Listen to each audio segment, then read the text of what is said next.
We welcome you all here.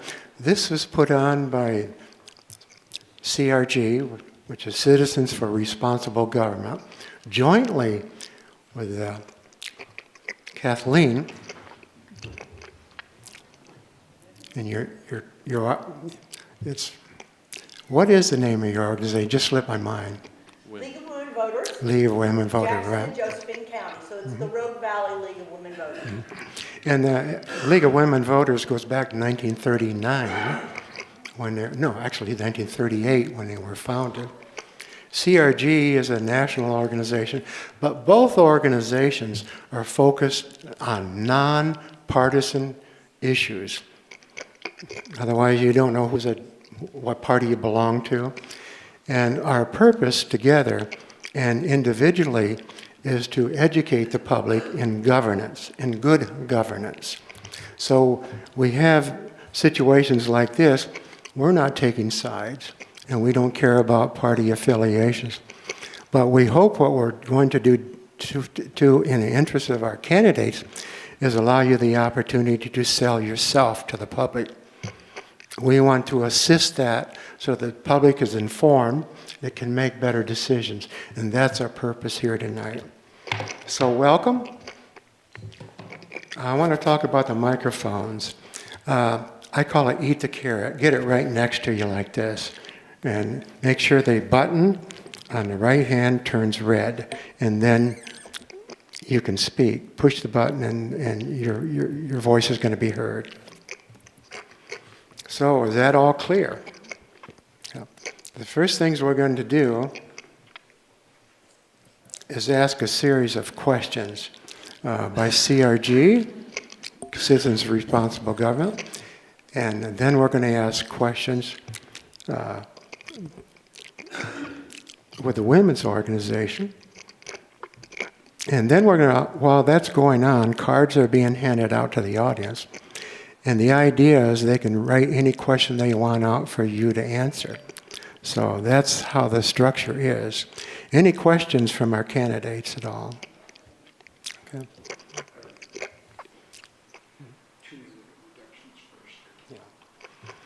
So what we want to do now is we want to give Rihanna to start a 2-minute introduction and go right across, give 2 introductions of what you want to do as candidates.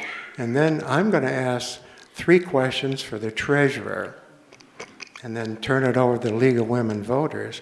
And Kathleen will finish that up, and she'll answer questions for the clerk. Are we clear on that? Good. And our timekeeper over here is the big guy, Richard Flora. And he's going to ding the bell, or he's going to yell on this thing and get your attention. Having said that, we'll start with Rihanna. Give us a 2 minutes update on what you go ahead. An introduction or an update on? Just an introduction of yourself. Okay. So my name is Rhiannon Hinkles, and I am the Josephine County Clerk.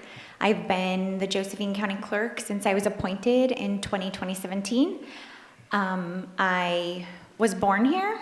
I was raised in California, and my husband and I moved here with our 2 kids in 2004. So we've been here 24 years. I've been in the Josephine County Clerk's office since April of 2006.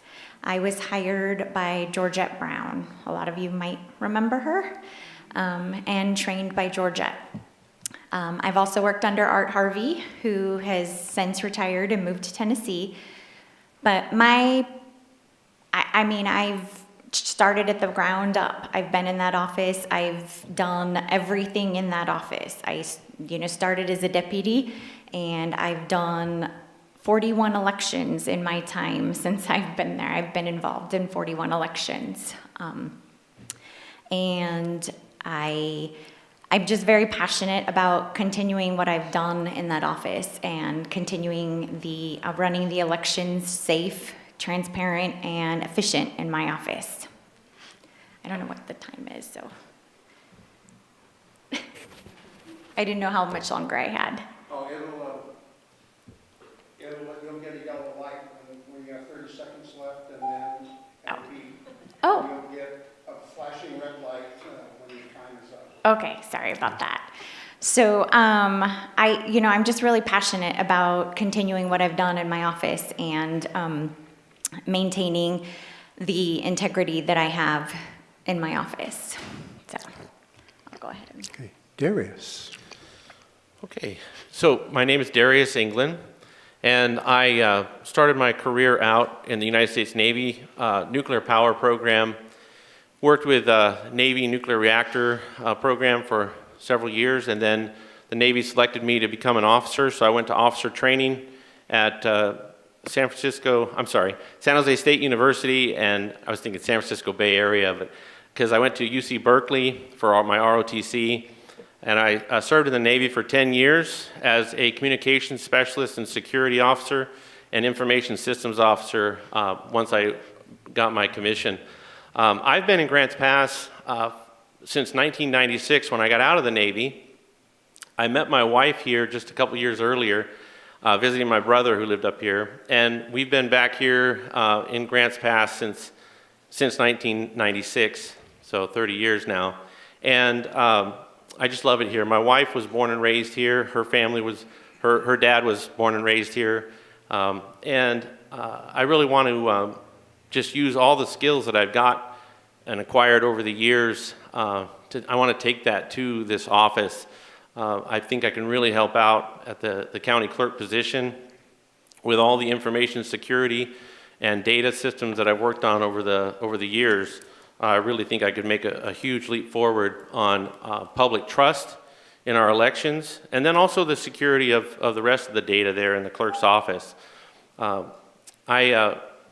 I've worked in information systems for 33 years, so I've been through just about every type of computer system there is, every type of database, and helped manage data and system flow for hundreds of organizations here in the Rogue Valley.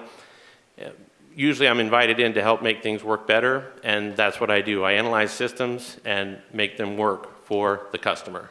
So I'm looking to make that happen at the clerk's office. Okay. Alexis. Okay, I'm Alexis Smithy. I seem nervous because I am. I'm not a public speaker. Good at a lot of other things. So I've lived here in Josephine County since 2015. I moved up here with my young son because I wanted to raise him here. I really liked it up here. In my career, I bring corporate finance, operational, and compliance background. Back in California, where I came from, I worked for 15 years for an aerospace company. I grew with them, so we went from 50 employees to 250 employees, and I had my hands on in all the aspects of the acquisitions and taking on investors. So I'm very familiar with different financial systems, complex financial reporting, compliance. With aerospace, there's lots of compliance. And then I moved up here and bought a small business, and I've owned Rogue Florists and Gifts for the last 10 years. So on that, I'm also responsible for everything there. So I learned that one and have done that successfully for the last 10 years. Currently is for sale. I have no intention on remaining a small business owner. If I want to give everything to this job if this is what I get. I have 2 potential buyers that I'm hoping will happen before the end of summer. We'll see. I also have a background in nonprofit and community involvement. I've been on the board of our Three Rivers Youth Baseball and Softball organization here. Actually spearheaded the merger between 2 little leagues. I was the president, I've been the treasurer there, and I'm currently the vice president. So I'm very highly involved in the community and know what it is to be accountable for other people's money. That's all I got. Okay. Dustin. My name is Dustin Calvo. I'm currently your Josephine County Treasurer. I've been in this role, as treasurer. I was appointed back in July, so that's about 9 months now. I've been with the county for a year. I started as the chief deputy treasurer under the previous elected treasurer who resigned. I'm an Oregon and Josephine County native. I was born and raised here. I was born in Old Josephine County Memorial. And I've been doing the job, and I've been doing it, I would like to think, well. We had a whole lot of stuff that happened in the few months that I first started, and it was a rodeo. It was a roller coaster for sure. So we're finally stable. I want to maintain that stability for the county. The county deserves, the citizens of this county deserve that. I'm a huge proponent of, you won't hear me say taxpayers a lot. I don't serve just the taxpayers of this community. I serve the citizens. That doesn't matter whether you pay taxes or not. I serve you. I protect the funds of the public, not just the taxpayers. So as part of that, in my term, we've finally gotten stability. We're looking at ways to make information more accessible to the public. We're trying to find ways to make our building more secure for not only our staff, but also for our public. Because that's a part of the public fund protection. And then continuing to develop a more involved and thorough investment strategy. We have a lot that we can do there. We are making money with our investments currently, but I know that we can make more, and so we're really working on that. So I've been doing the job. I hit the ground running. I learned it from the ground up with research and through reaching out to others in the same field. Okay, thank you. I have to apologize a little bit. My organization got out of order. And so I want to bring Kathleen up here to talk about the League of Women Voters. Over there. So he told me to use this for starters. You know, we are recording, so it's nice to get a picture of you all first and of Larry and myself before, because there's no camera working over on this side. So my name is Kathleen Donham. I'm with the League of Women Voters of the Rogue Valley. That's Josephine and Jackson County. We are party neutral and have been for decades now, as he said, since 1939. We never endorse candidates. We simply do not take any kind of endorsement of someone running for office. We do talk about the issues, and we do education, and we do forums of this nature. But that's one reason I was pleased to do this event, because it's nonpartisan. None of these people are officially party related, and they will not be on your Democratic or your Republican ballot when it arrives this coming week. You should have received your voter pamphlet, and I think you should know that the descriptions of the two jobs, treasurer and clerk, are up at the front, and that these folks, if they get a majority in this primary election, May 19, they will go on to the November election.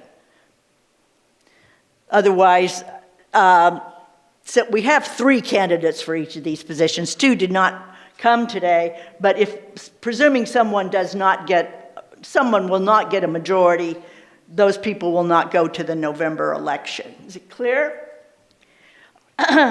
So we're videotaping. This event will be on what the League has online called Vote 411, which gives you the answers that the League received from candidates. They are, again, nonpartisan, but it's all explained online at Vote 411, which will tell you who's going to be on your individual ballot if you put your address in. So at some point, when the questions are being asked, some people from League and CRG will come around and offer you 3x5 cards to ask questions and pencils. We're looking for clarity, number 1, in those questions. We're looking for relevance. We're not talking about national issues here. This is Josephine County. And we're looking for civility, which is what the League hopes to regain in our political life. So Larry's going to do the first set of questions with the treasurer. So are you ready for that, Larry? I am. Okay, these questions will be to Alexis and Dustin. The first question, what experience do you have which prepares you both for property tax collection duties and the investment of county funds under the guidelines of the Josephine County investment policy and state law? Oh, Alexis, you go first. Okay, well, repeat the first question. Sorry. What experience do you have which prepares you for both property tax collection duties and the investment of county funds Okay, under so, the guidelines of Josephine County investment policy and state law? okay, the first question, what prepares me, is I've worked for large companies that's had to collect money and then, put them into the correct pools and invest them into places that I was allowed to. As far as, I don't have personal experience investing things under the Oregon state law, but obviously that would be something I'd have to learn because there are very strict rules on what we can do as a treasurer. But I have, in my R2C aerospace experience and my nonprofit experience, investing within guidelines of what I'm allowed to do and collecting monies and paying out monies where they're supposed to be. That's all I got. Okay. Dustin and everybody, talk to the audience. And Dustin, the same questions, I'll read it to you. What experience do you have which prepares you both for the property tax collection duties and the investment of county funds under the existing guidelines of Josephine County investment policy and state law? Well, for the past year, I've been doing it. I've been doing the property tax collection. I've been doing the investments.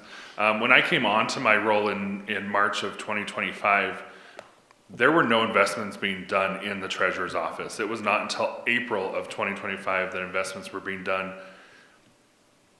And I won't say under my guidance, but at my behest, because we weren't investing funds. We were not gaining money on what we had. So I had to learn what the investment policy was. I had to learn what the ORS was. So they're very strict, and Alexis was right in saying they're very strict on what we can and cannot invest in. And so I've had to learn that. I've had to look at the different availabilities of what is offered through the brokerages that we use. And I've had to determine what were the best uses of those funds and what was going to return us the most money under what we could actually was permissible. As far as tax collection goes, that's another huge responsibility. There's a whole tax manual. When I came on in March, the tax reminders had not gone out in January. We saw a huge reduction in our tax collection. I had to learn through digging through the different manuals that we have, as well as reaching out to other tax collectors on how to send those out, because the treasurer and tax collector at the time wasn't able to do that. So I've had to learn this from the ground up, and so I've had that experience for the past year. Okay, the next question. I'm going to stay with Dustin for the interest of fair play and time back and forth. So the second question, Dustin, what is your experience with database management and software programs for the job? We have quite a few. So we have our ERP, which is our accounting system. We use that on a daily basis in the Treasury. We also have to use, we have a separate system for tax collection that we have to use and be aware of. We also have to be proficient in, in the different vendors and their software and their websites that we have to collect that information from. We're currently in the middle of using another software that we are trying to make reports and things available to people online, accessibility-wise, for things like our investments, because we use a lot of Excel, and that is very time-consuming, let me tell you. When you're trying to write a formula for Excel that mimics computer code, it is a pain, and it takes forever, and you've got to keep tweaking it and get it right. So we've been looking at that. So we're working on getting new systems in place, but the systems that we have currently, they work, and we're using them to the best, and we're learning how they work for us so that we're not using Excel as much. We also have our LGIP that we have to go through, and it's a whole different program. It's a whole different company working within the state of Treasury. So that's my experience. Okay. Alexis, I'll ask you the same question. What's your experience with database management and software programs? I have also an extensive experience with that. I've had to merge many different ERP systems through acquisitions. So I would always have like an ERP system that was running our organization. We'd buy a new company. I'd have to go learn theirs and merge their information into ours. Multiple, probably 5 or 6 times within that. Everything else you do, everything's in a database. Everything's apps and everything's in computers.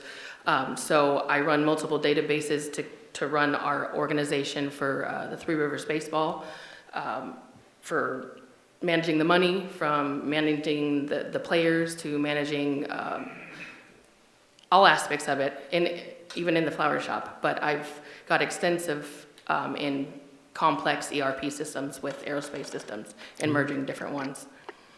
Okay, the last series of questions. Now, I'll stay with you, Alexis. What is your investment strategy for the millions of dollars that pass through the Treasury's office? I wouldn't say that I have an investment strategy. I think I would need to go in and fully learn what it is that we're allowed to do. And it seems as though things are starting to go well. I would not want to change things that are going well, but there's always room for improvement. So I'd want to learn and improve from there. I don't think I have a strategy per se to like change or do anything differently at this point, but just to possibly learn it and improve it. Okay. Then what I'm going to do now, Dustin, you want to answer that question? Sure. Want me to read it again? Shall I read it again? No, I've got it. Thank Okay. you. So what we currently do within our investment program now is we reach out. We currently have, so when I started, we had 1 brokerage. I now have 3 brokerages that I use. So we reach out to them and we ask them what is available. So a lot of what our investments are in right now are in what are called GSE agencies. So those are things like Freddie Mac, Farmer Mac, Fannie Mae, Federal Home Loan Bank, and then we also have U.S. Treasury notes.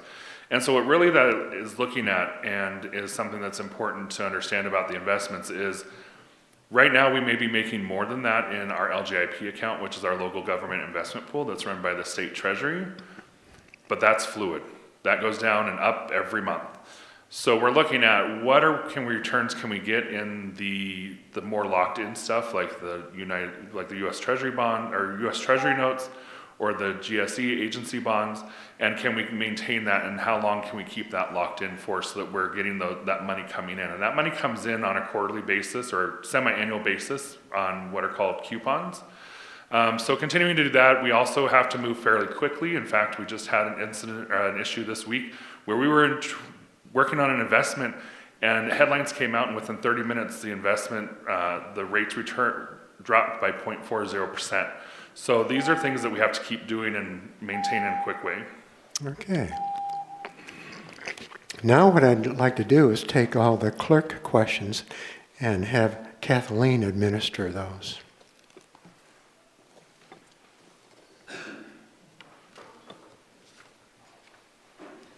So thank you. So again, Darius and Rhiannon will have 90 minutes to answer these questions. And I also want to remind attendees that Tuesday is the last day you have to register, in case you're not already registered to vote. And if you need to change your party, you can do that on the 28th. After that, you got what you got. Yeah. So the Josephine County Clerk has a lot of jobs to do. It's not just the clerk, it's also the recorder. And I want to start by asking, we'll start with Rhiannon, what do you see as the greatest challenge currently facing the county clerk's office in the upcoming term, and how can you help address it? I would say election, the just everything about the election. There's so much misinformation out there, and trying to address it in a transparent way and still keep everything accessible to the voters as far as making sure that we have transparency. People can watch the whole election process is online on our website, and I have that available anytime a ballot is being processed. So just trying to encourage the voters to get involved and understand the process. There's a lot of misinformation out there about the process and what they think they know, but really there's just not clear understanding sometimes with the voters.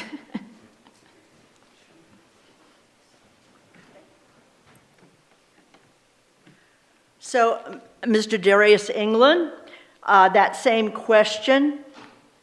What do you see as the greatest challenge currently facing the county clerk's office in the upcoming term, and how can you help address it?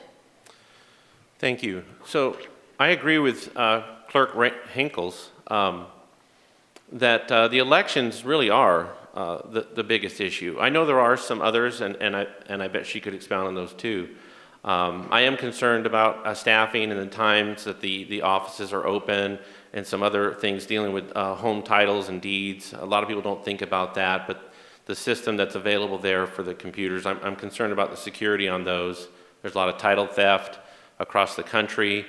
But coming back to the elections, number one, as a data security analyst and a systems analyst, I really feel like I would be the one to get in there and help analyze that system and really help bring that confidence that the voters are all looking for. There's been a turmoil across our country for a very long time that there's something wrong with the elections. And then there's people that deny that when their party wins, and then the other party wins, and then it reverses. And now the other people are saying that there's problems with the elections. So I really think the elections need to be fully analyzed by someone with my background to really give the confidence to the people that yes, we have a system that works, yes, it's fair, yes, there are no illegal ballots, yes, it's true, there are no illegal people that shouldn't be voting in the elections, and securing our systems so that we don't have all this doubt and people throwing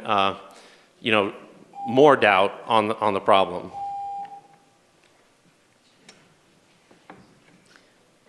Thank you. So the third question, the second question will go to Darius again this time. How would you maintain confidentiality and security of sensitive documents? So I think it's really important to realize when I was in the Navy, we had what was called two-person integrity. I was in charge of the cryptologic code and the equipment used for confidential communications throughout naval commands. And with two-person integrity, there's always two people handling every record. So not one of us could have a code. If there was a secret code that was being deployed for the battlefield, there were always two of us. It was usually myself and a senior chief, or it would be the senior chief and a petty officer. There were always two people, two combinations. So I would use that strategy that the Department of Defense has used for decades, a long, long time, to help prevent data from being lost. Is you have no place in the system where somebody, one person especially, has the access to the data and can either abuse the data, sell the data, give someone else the data, whatever. You really need to have a system that covers and makes sure that you don't have a person that is usually the problem, by the way.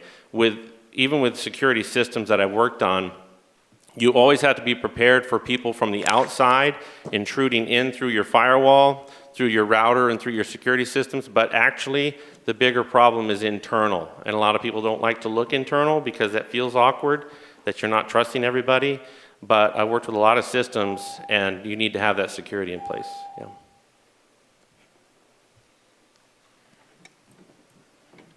So that same question, Rhiannon Ingalls? And can you How would repeat? you maintain confidentiality and security of sensitive documents? Okay. So in our office, everything is public record, just so everyone knows. All land deeds, marriages, We work with our vendors. We have backups. We have everything. We have passport applications in our office, and we have them locked in a secure fireproof cabinet daily where we lock the confidential records.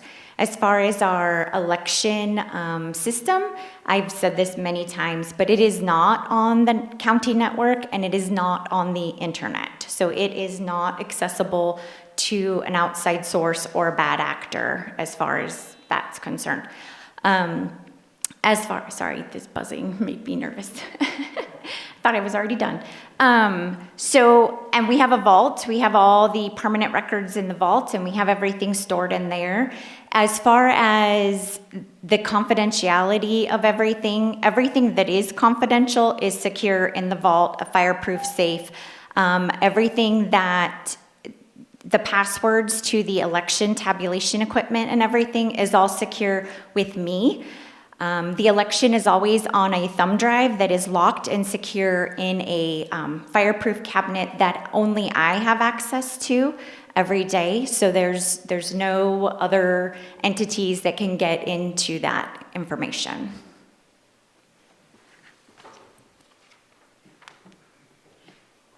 Thank you. So the third question. Do you have experience with a variety of database management systems? And we'll start with Rhiannon. Yes, I have experience in all the county clerk's databases. We have Helion, which is our receipting, recording, marriage license database. And OCVR is our Oregon Centralized Voter Registration Database that I have access to and 20 years of knowledge in both. We have a new service that we're offering. It's called PRAS. It's Property Recording Alert Service. And if you go to our website, there is a box there. It is a new service that I thought was good for the citizens of Josephine County, where you can register your email and they will alert you if anything records in your name. It's obviously not LifeLock or anything, but it is a new service that we are providing at no charge to the citizens. And we have over 300 people signed up for it. So that's great. And we just rolled it out. But I do have extensive knowledge with all the databases.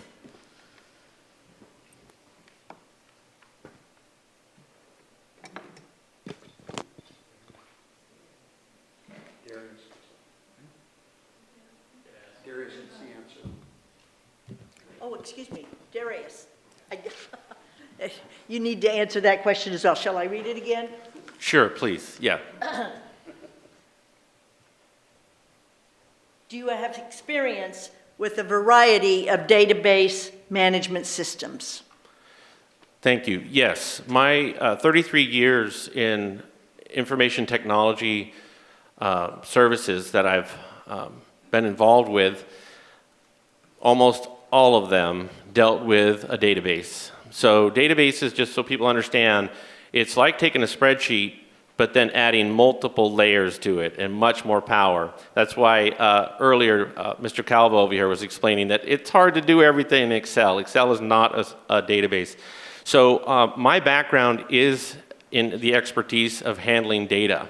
Databases and data, they talk about big data, Google, Meta, Facebook. These guys deal with data in databases. The over 200 companies that I've worked with the last 33 years here in the Rogue Valley have all had me come in there in one way or another to help them with their data. So I'm either building a database, so I've used Microsoft SQL, Perl, PHP, all these different coding languages that interact with databases in order to manipulate databases to match up data fields and to be able to move data. It was earlier talked about ERP systems. ERP systems, that's enterprise resource planning software. That has been my specialty, where I sell those to companies and fit them with the right size database and their ERP and migrate them from one to the other. That's what I have done. Thank you.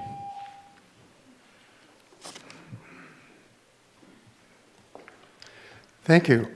what we're going to do, if you haven't got cards yet, they're handed out. Please get a card.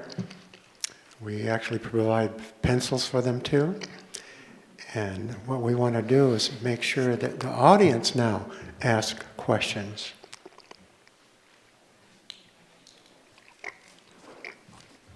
Those questions will be a minute and a half length.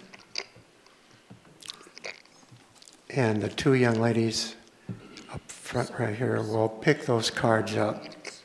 And please come up here to ask, either present your questions or we will answer them or announce them for you.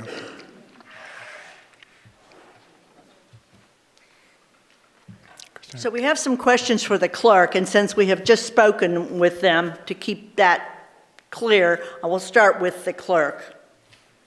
Questions from the audience.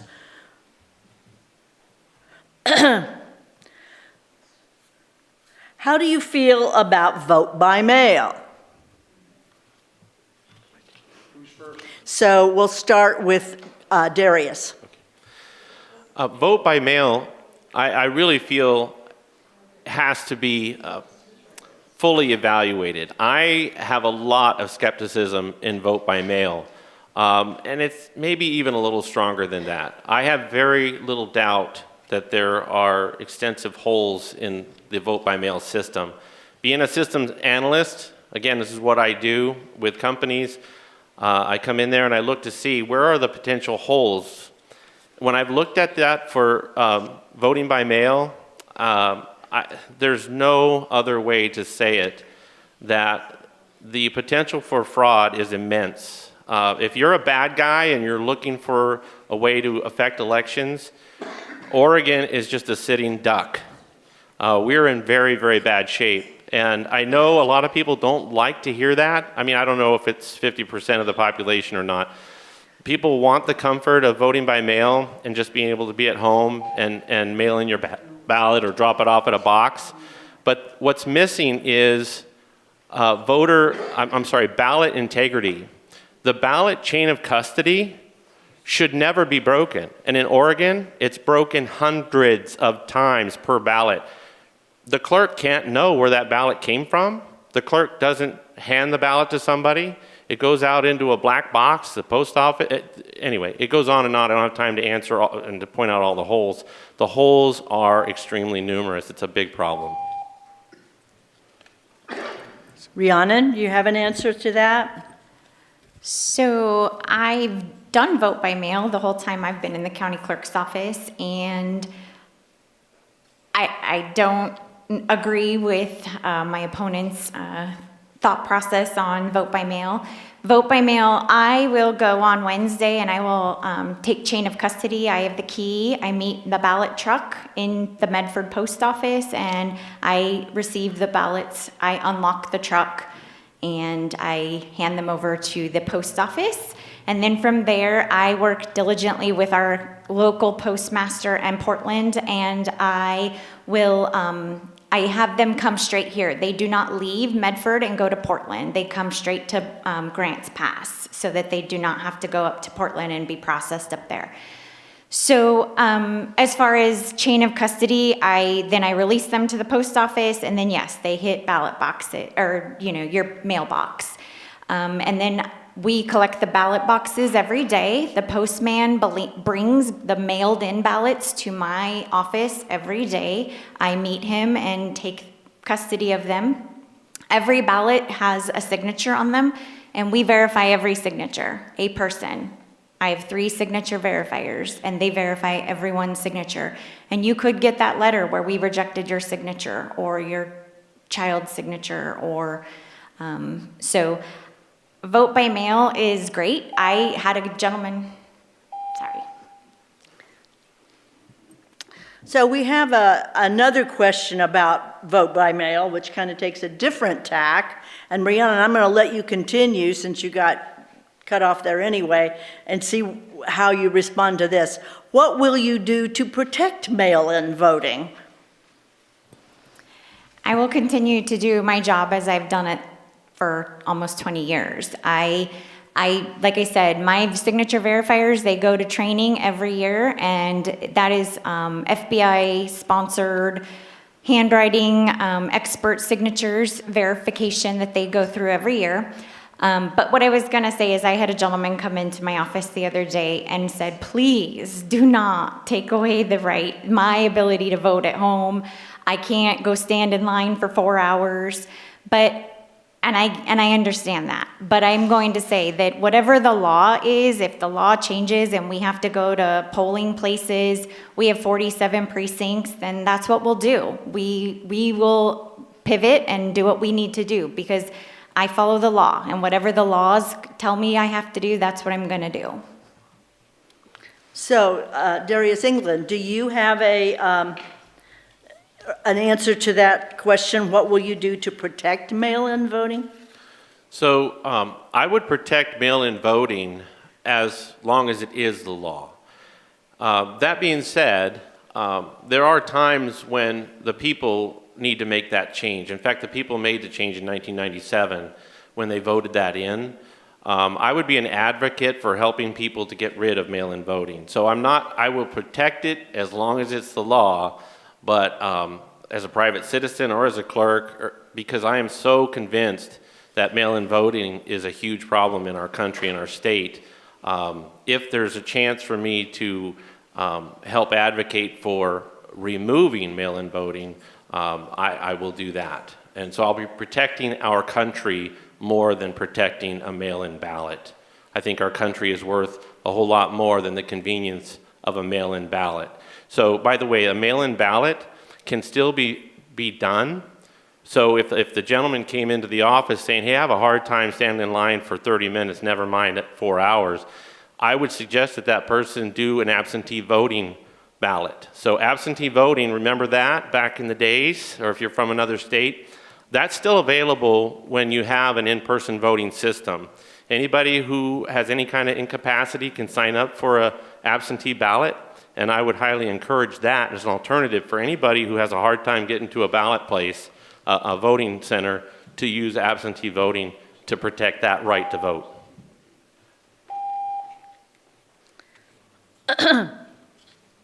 So we have a couple of questions that are directly addressed to Mr. England, so I'm going to do those next. This person writes, you stated you could make people believe elections are safe, yet no one has been able to convince people. What will you do differently? Oh, fantastic. So one of the things I think that has to be done to make people feel that elections are safe, and by the way, what I'd want to do that for is so that we get more people voting. And some people say, well, you're not going to be able to do that if you get rid of mail-in balloting. That's not true.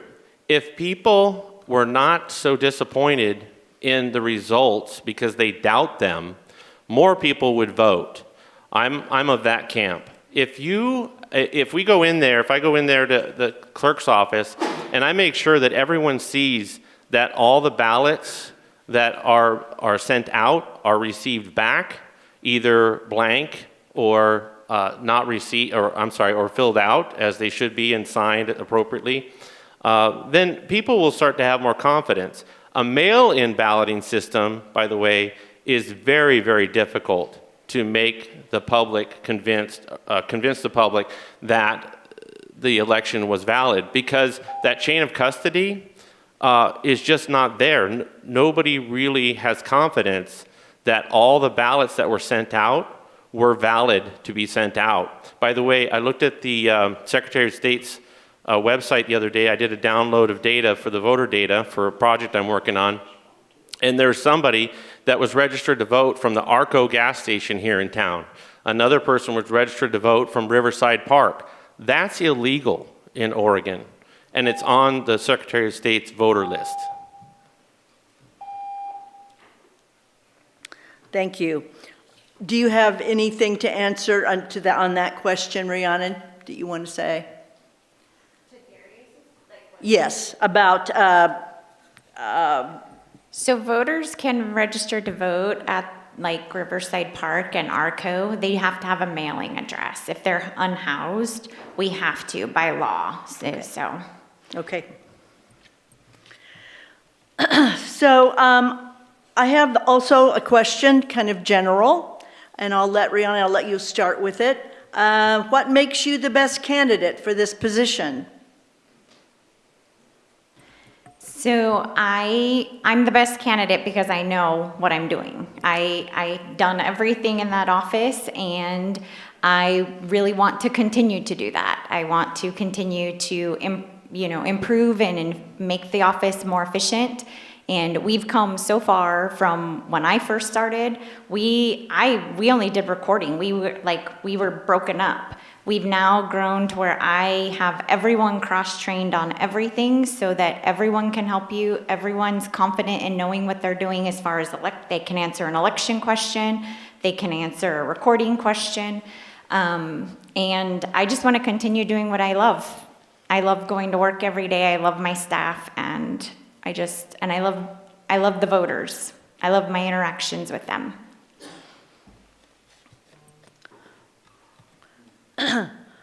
So, would you like to ask the audience questions for the treasurer, or shall I continue, Larry? Okay. This last question that we read was intended for both the county clerk position and the treasurer position. So what makes you the best candidate for this position? Dustin, you want to start? Sure. Did you want to give Darius a chance to answer that after Rhiannon? I didn't have another question to ask him. Were you finished, Darius? Well, I think what he's getting at is you allowed Rhiannon to respond to my question, and so I could respond Well, to her. she was responding to the question here. Right, okay. But if you have more to say on that, go ahead. Yeah, just why would I be the best candidate? That question. I would just say that one of the reasons I would be the best candidate is because I haven't been in the position before. Because I'm the new eyes and the new ears, the new hands in the office, that could really, really help out the county clerk and recorder office. And all the experience that I have with data and security systems, processes, staff management, HR, I haven't mentioned all my abilities, but I think that would really help in that office. Thank you so much. Thank you. And Darius, I'm sorry I didn't immediately go to you. That's I right. should have done that. So, Thank you. Dustin. What makes me the best candidate? I'm doing the job. I've been doing it for the past year. I know that doesn't seem like a lot of time, but I've learned a lot in that past year. I enjoy, like Rhiannon, I enjoy what I do. I love sitting down in my office with my staff and dealing with numbers and serving the public. I mean, we interact with people from every walk of life that come in there. We hear some of the craziest stories that I think anybody's ever heard. And it's a delight. It really is. I mean, even during our busy season when we were in tax season, and I mean, we were answering phone calls one after another. It was fast-paced. It's interesting work. And I'm doing what's right for the county in the best of my ability. I have the best interest of the county at heart, and I think I've proven that multiple times over the past year. And I continue to do that. I'm one of those people, and I've said it before, and I will continue to say it, I do what's right. If you do what's right, if that upsets folks when you're doing what's right, that's unfortunate, but you're doing what's right. And I know that sounds redundant and sounds like something I shouldn't have to say, but it's important that people understand that that's where I come from. I'm not a politician. I mean, I guess by extension, because I'm running for office, I'm a politician, but I don't play politics. I'm not that person. I don't want to do that. And that's why I want to stay in this position, because I enjoy it, and I think that I have the ability to make sure that the public funds are protected correctly. Alexis, do you have an answer to the question, what makes you the best candidate for this position? I do. So, aside from my business background, my diverse business background, I care about this community. I deeply care about this community. I care about what happens with our taxpayer dollars. I care about that everybody knows what's happening with our taxpayer dollars. I have a work ethic that is when I do something, I give it my all, and I do it to the best of my ability, and I also like serving the community. I haven't had the opportunity to do it at a government level, but I've done it at other levels, and I think I'd do terrific at it, basically, and I think that what I bring is what our treasurer office also needs. I mean, I agree with a lot of what he said on that as well. I have the same statements, aside from being in the job. Like, I'm not a politician. I want to piggyback on that. I'm not a politician, never intended on trying to be a politician. If you told me I was going to do this, put myself into this position to run for office about a year ago, I would have said you were crazy. So thank you for those answers. We have another question that is addressed to Dustin for the treasurer. Why did the commissioners from 2025 appoint you? That's a good question. So when I was running, when I put my name in the hat, and when Alexis joined the race, there was a post that was put out that said I didn't have experience, and it was by a local news organization on Facebook. So I went back because I wanted to see what was said when I was appointed. The reason I was appointed, and words from the commissioners themselves, because I was the one that had the experience.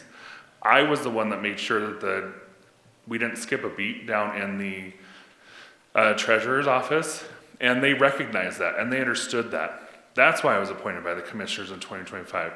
I was unanimously appointed, and there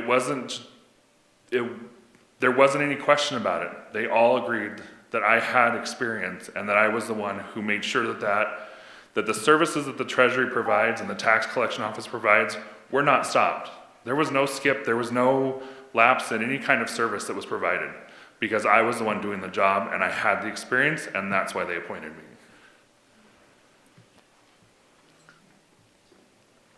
So this question is to both of you, and Alexis will lead. To the treasurer.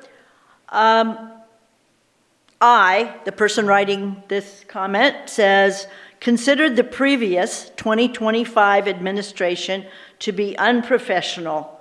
Would you offer the pros and cons to working with a county business manager?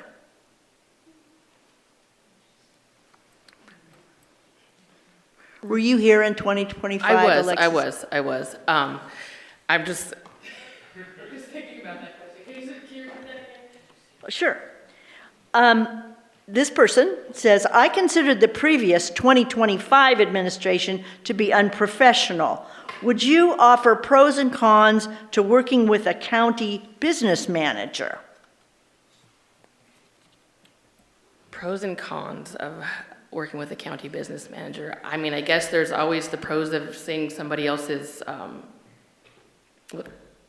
ideas, or but cons there could be ulterior motives. You know, I also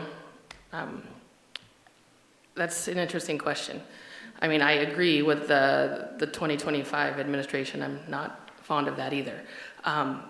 There's pros and cons to everything. I think the pros would be seeing another side of it, seeing other perspectives, seeing things that, you know, could be done or could have to offer, but it depends on who picks that business manager. Like there's a lot to think about on that question. I'm not sure. Okay. Do you have a response to that question, Mr. Calvo?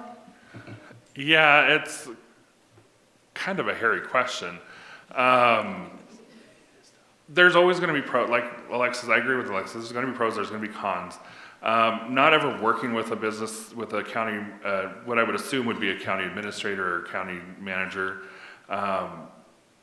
you know, and especially in the treasurer position, as an elected official, we'd be working with them. It's much like we work with the Board of Commissioners. We work in tangent. We don't work, one of us doesn't work for the other. So I think it would be, in a way, it would be a good thing because we'd have one point of contact that we'd be able to discuss things with. But also, we then have one point of contact. So it's much more difficult maybe to get access to the commissioners if we need to talk to them about something. I know that in the leadership committee that we have, there's a talk about bringing back what's called the liaison program. And so that's similar in a way, but you still have access to the commissioners. So it's a very weird thing to come up with because I've never had that.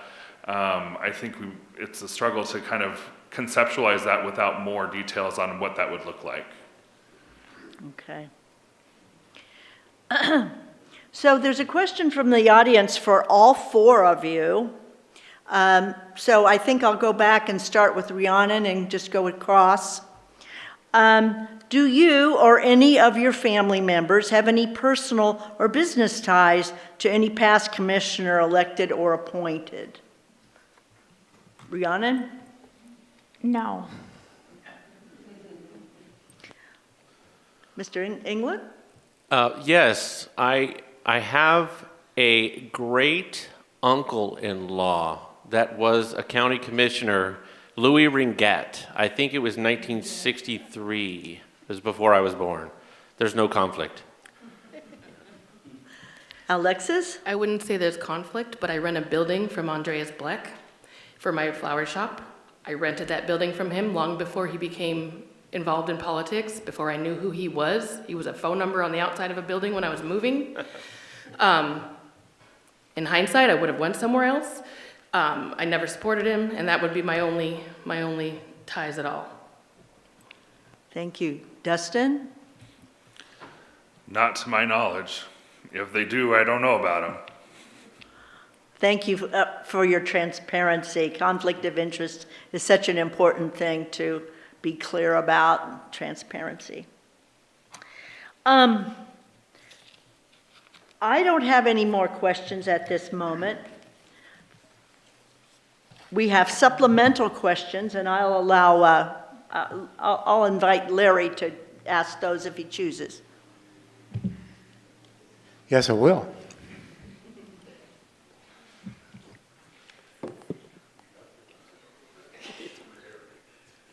For the county clerk position, what do you see as the greatest challenge currently facing the county clerk's office in the upcoming term, and how would you help address it?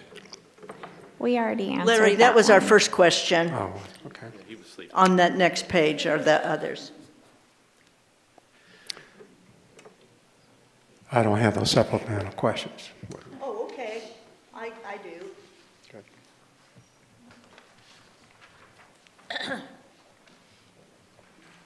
Oh, good. Here, Larry, here are the ones that we designed. Oh, okay. Those are your treasurer. Okay. Okay, I just handed some questions to me. Thank you.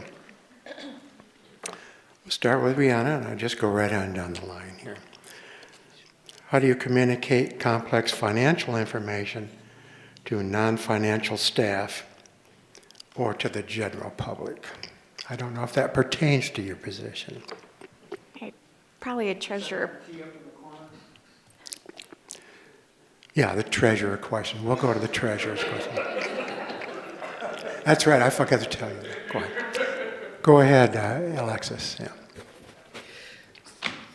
So how do we communicate financial information to the general public? Mm-hmm.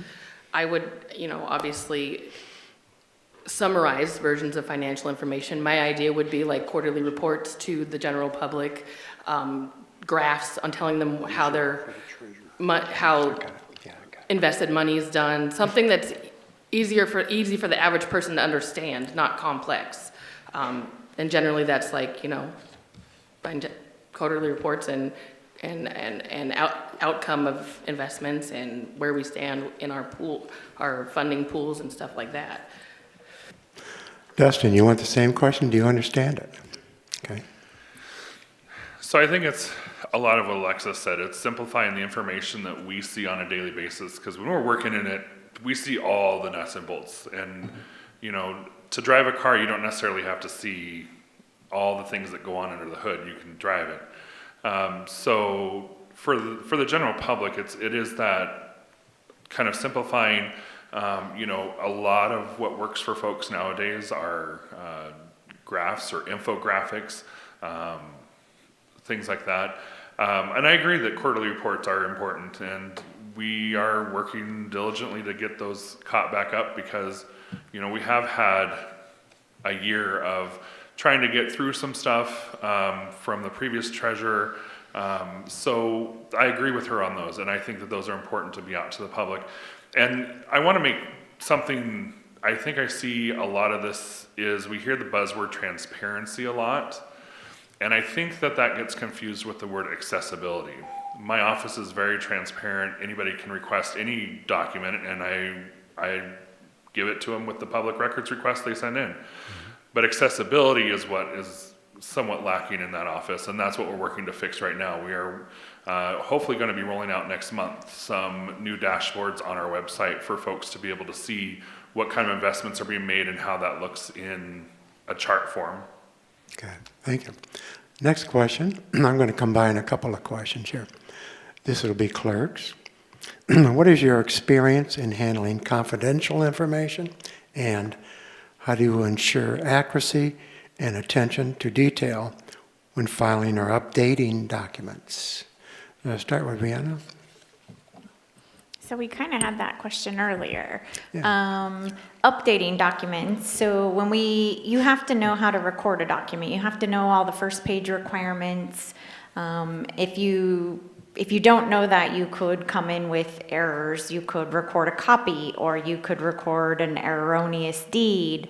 So you have to know how to do that and what you're doing, as far as what all the requirements are. First page requirements, consideration, originals, notary, and everything, so. Okay. Darius? Could you repeat that question, please? Sure. What is your experience in handling confidential information, and how do you ensure accuracy and attention to detail when filing or updating documents? Right. So I think one of the most important things to keep in mind is that just like with the HIPAA systems, which I don't know if people know HIPAA, but HIPAA, it's the Health Information Protection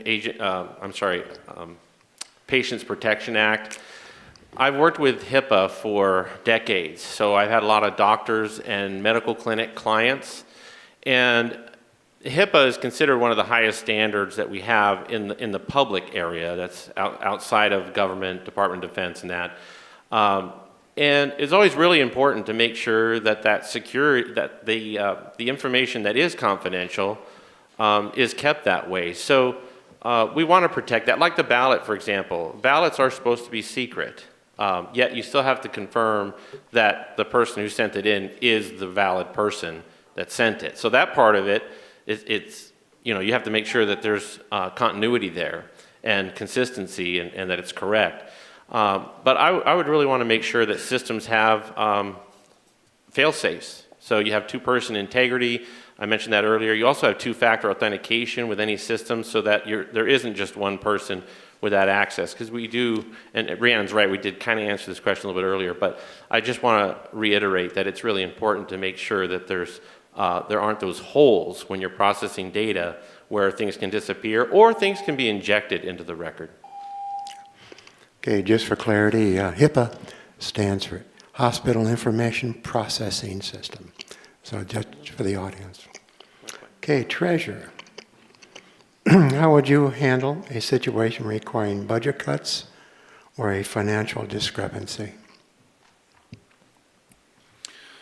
So excuse me, I got to see firsthand last year with budget cuts, where budgets were initially going to be cut. The first number was, I believe, like 30%, then it dropped down to 12, and we finally landed on 5. But we had to plan for that 12%. So I was still the chief deputy at the time. The initial response of the treasurer was to cut a position. And our staff, we don't have the staff to do that, and the staff shouldn't be where we piggyback and try to cut, because yes, I understand that payroll is our highest expense, but at the same time, that's not where we don't cut our people because we need to cut money. So we cut from every place that we could. It later came out that it was only gonna be 5%, but while it was 12%, I was working with the union to try to find out about furloughs, and how we could keep people employed, but also in keeping their benefits, but spreading that out across the county. And with financial discrepancies, it really depends on the type of financial discrepancy. There's errors, and there are malicious discrepancies. Errors are something that you can correct, and it needs to be documented on how you correct that. Something that's more malicious would be something that we would need to investigate. Anybody that potentially would have some kind of involvement in that would need to be removed from the situation so they wouldn't have access to change that. Alexis, do you have? Yes, so as far as budget cuts, yeah, a lot of what he said, you don't want to cut people, but sometimes that's necessary. But my take would be an analysis. Find where's your waste. There's always somewhere that you could be more efficient. You could find out, like, try to go that avenue before taking extreme measures and, cutting personnel, because obviously it's already thin. Same thing, discrepancies, it matters on what kind of discrepancy, like he said. And either way, it has to be documented appropriately, documented and fixed, or documented and legal action taken, depending on whether it's something that's not, not just an error, but something that's illegal or something that you're not supposed to be doing. Right along the lines of everything that he just said, basically. Okay. Do you have anything to add, Dustin? No, I was just telling her that was a good answer. She's doing a good job. Yeah. Okay, we'll go back to the Rihanna. No, I think Darius this time, yeah. How would you handle a frustrated citizen complaining about a delay in their paperwork? So, yeah, haven't we all been there? You know what, I think the first thing that's so important in what I call customer service, that would be a customer service issue, is making sure that you hear what the person's saying. So listening, being very careful to truly hear what the person's saying, not just the words, but what they're trying to say. I think it's really important to collect as much information as you can. I've always considered myself a sleuth. That's one of the things that's made me so successful in information systems is I ask questions. And handling somebody's problem, somebody's issue, really, when you're in customer service, it's your issue. So it has to be taken personally. I would want the person to understand that whatever the situations was, that we don't just have excuses. I don't like to provide excuses. I like to provide reasons. Reasons are okay, but excuses are not. So I would really want to listen to that person, make sure that I was collecting everything that they had to say about it, and then try to assure them that we are concerned. I can tell you that right now. In fact, I think the current clerk's office is concerned and wants good customer service. So, and we all do. I like to think of it when I'm talking to somebody with a technical problem or a customer service problem, what if that were me? So I like to put myself in their shoe, or shoes, both of them, and really try to be that person and have that empathy to get them the right answer. Okay. Rihanna, do you need the question readdressed? Okay. No, thank you. Go ahead. So in our office, there really is no delay. A lot of times the problem with the delay is another department. We record the document the minute it comes in, and then they go downstairs to the assessor's office, and they're the ones who update title on people's properties. So what happens is they think that we did not, so we just try to help to explain the situation to them and how the process actually works. There is times where people want to know about their deed. They think it's like a car ownership where once they pay it off, they should get their deed, but that's not how it is in real estate. They actually get their deed when they close. So we have to explain that to them. And like Darius explained, I train my staff to always go above and beyond. Try to ask them all the questions so that we can get to the bottom of whatever they've come in for, and try to encourage them. If it's something that we have to direct them to a different department, we try to call the other office and say, hey, Dustin, she's coming down. She has a question about her taxes, or it's not showing the right name, or call the assessor's office, because I want everyone to leave happy. I don't want them to be frustrated or upset with my staff. Okay. Treasurer questions. Dustin, tell us about a time you led a team to meet strict financial deadlines or goals.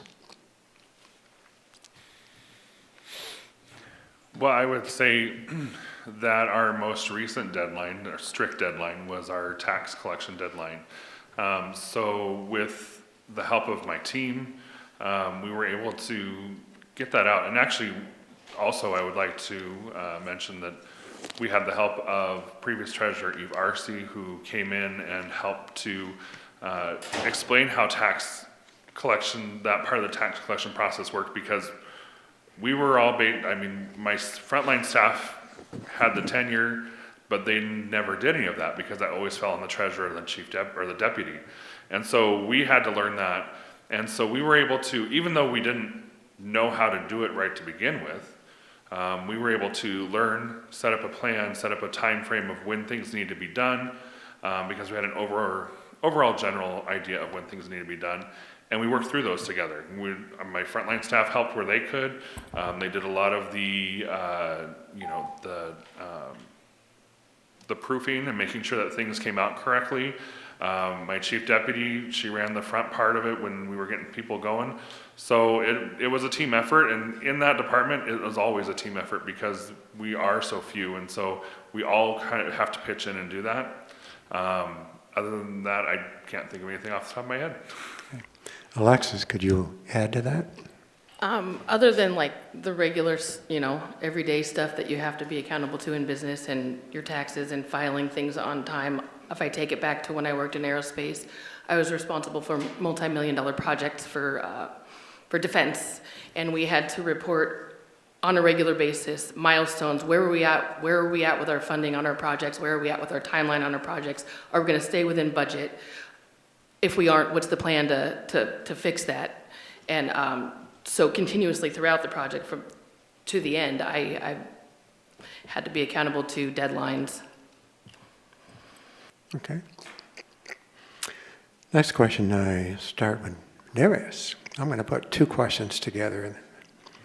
What is your definition of good public service? And how would you handle a situation where a citizen demands to see a supervisor immediately? Oh, very good. So good public service really has to be with a focus on, I guess for lack of a better term, it's service.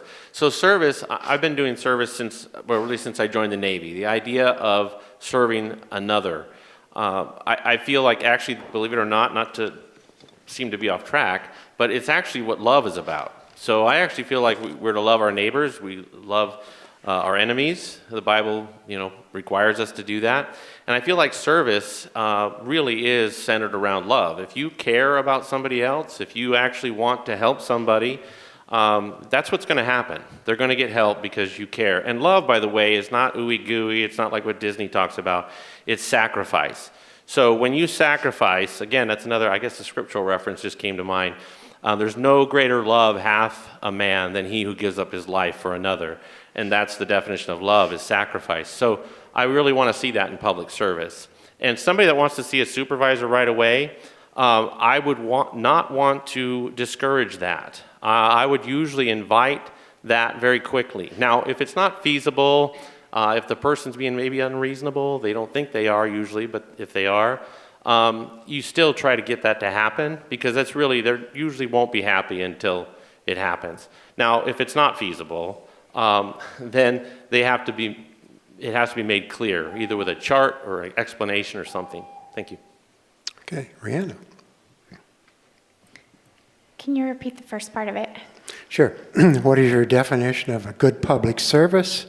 How would you handle a situation where a citizen demands to see a supervisor immediately? So good customer service, I feel that is my office. I mean, obviously we can improve on things. I have a new employee. Thank you, Dustin.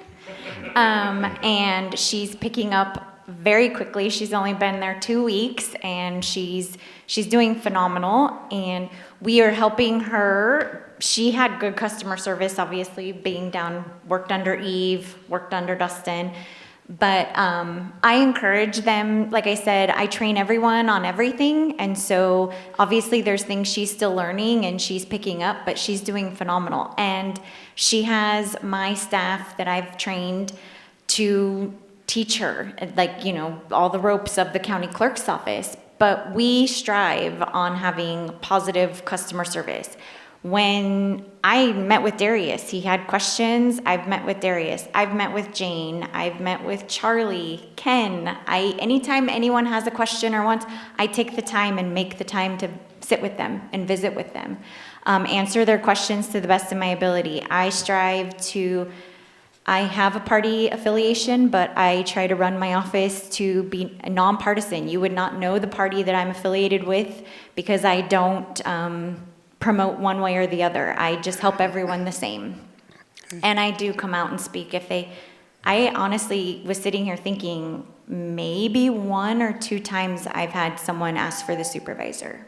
Okay. And I've helped them. Treasury question. Darius, did I ask it to you? Okay, treasury question. How would you approach managing financial risk, such as interest rate, volatility, or break counterparty risk?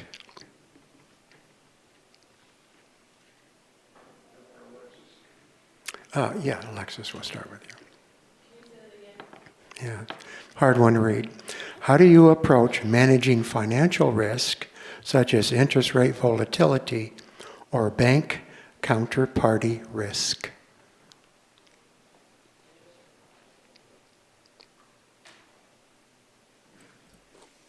Oh, that's a hard one because that's something you have to watch with, I really don't know how to answer that. You have to watch that one. I mean, there's interest rate volatility, but it doesn't, you have to keep your eye on it daily, but it doesn't typically. I don't know. I'm just gonna.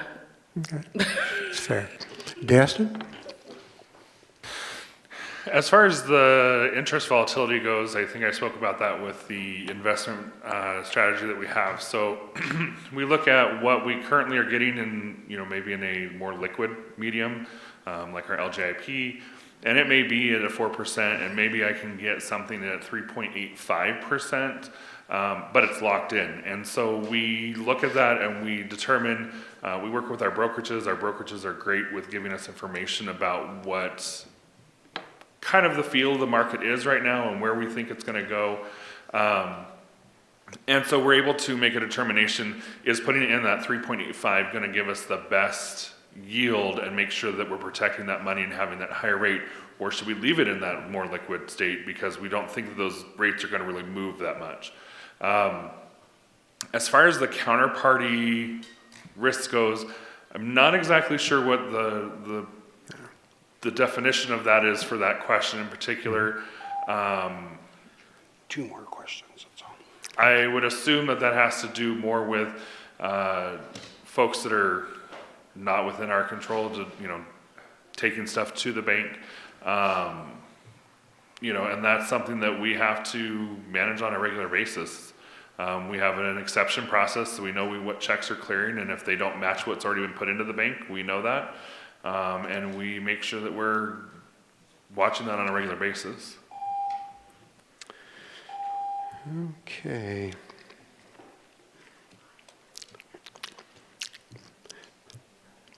Start with Darius here. Describe a time you had to deal with a challenging, high-pressure task. So I think probably besides teaching at Grants Pass High School, which any high school teacher can attest, that's a high-stress job. I think probably the time where in the United States Navy, as a junior officer, I was an O2 serving under a lieutenant commander, a couple ranks above me as a department head. He gave me a direct order from the commanding officer, supposedly, to falsify a ship's log, and I refused to do that. That is a law, that's breaking the law. So that's actually an invalid order, or an illegal order. That was really tough, standing up to my department head, a lieutenant commander in the Navy, an order that was supposedly coming from a captain, the captain of the ship, who was actually a full commander. I don't have time to tell how that whole story turned out, but it was tough to stand there as a junior officer and get screamed at and yelled at and threatened, and to make it off the ship. Somewhere out in the middle of the Indian Ocean, there was some concern that I might not come home. It was pretty volatile aboard that ship, being banned from the wardroom and other officers scorning me and not allowing me to sit with them for meals because I wouldn't disobey. I mean, because I was disobeying that order. That was really tough. Again, I guess I could write that book someday, but that was a challenging thing, to stand firm on the truth, because the truth matters more than anything else. If I don't have truth, I might as well just give up. So thank you. Rihanna, describe a time you had to deal with a challenging, high-pressure task. Every election, make sure they're proofed, and I get every candidate on there on the right, position. Most recently was the commissioner recall and the demand for me to verify every signature. And I had a court order judgment that stated I had to do the statistical sampling, and I had a lot of challenging visitors to my office that didn't ask to speak to the supervisor, but they pretty much did. And I had to explain to them that I'm sorry that I couldn't do what they wanted me to do. And that was a challenge. And it was a Facebook challenge, and it was a paper challenge, and it was a KOBI challenge. I mean, it was everywhere. So it was phone calls and visits, but I did what I had to do, and I followed the law. Okay, thank you. That concludes our questions. That concludes the event for the day. And I think this went well. Actually,